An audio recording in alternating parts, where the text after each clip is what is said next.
Баршаңызға қайырлы күн. Бүгін сіздермен өте дәмді, тез дайындалатын булочкидің рецептімен бөлісетін боламын. Осы рецептпен міндетті түрде жасап көріңіздер. Өте дәмді болып шығады. Ең алдымен жылы суымызға оннан басқасының барлығын қосып, жақсылап араластырамыз. Менде мұнда тұз, шекер, жұмыртқа, бөлме температурасындағы май және ашытқы. Ашытқы менде тығыздалған, сыры немесе живые дрожжи деп те атайды. Мінекей экранда көрсетілген осындай менде.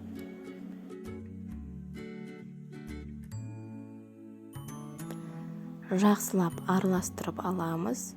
Содан соң дайындап қойған ұнымыздың үстіне сұйық массамызды құямыз.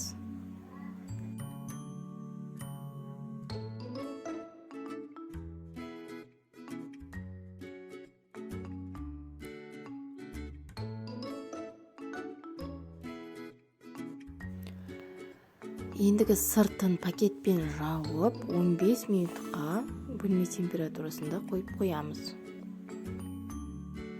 Мінекей 15 минут өтті. Ендігі үстелімізді кішкене майлап, қамырымызды осы видеода көрсетілгендей етіп бөлшектейміз.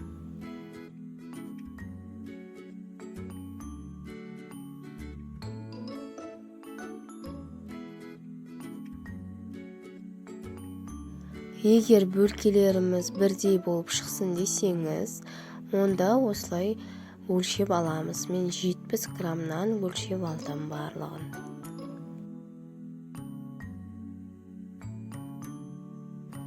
Барлығын осылай дөңгелетіп шығамыз. Содан соң бетін жауып 15 минутқа қайтадан қоямыз.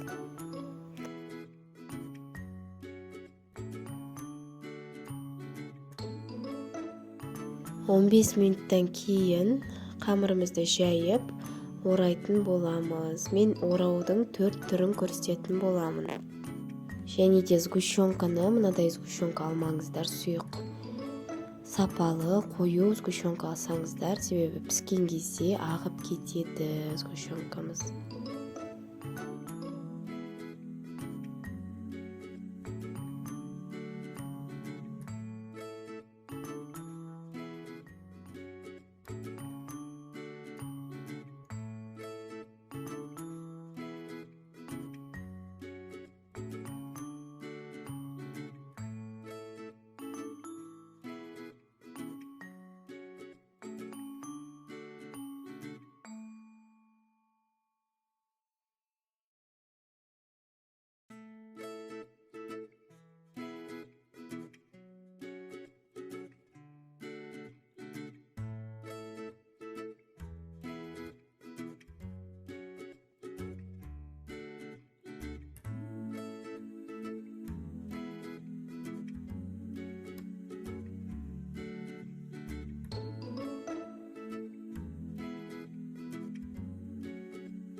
Бетін целлофанмен жауып, 15 минутқа қойып қоямыз.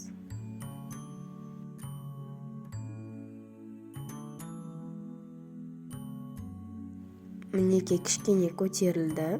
Ендігі бетіне жұмыртқамызды жағып шығамыз. Жаңа ортасына ештеңе салған жоқпыз. Бұларға мак пен шекерді араластырып, бетіне сеуіп шығамыз.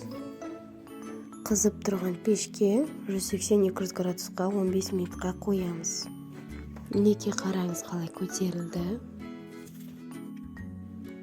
Мінекей осындай әдемі, өте дәмді бөлкелеріміз дайын.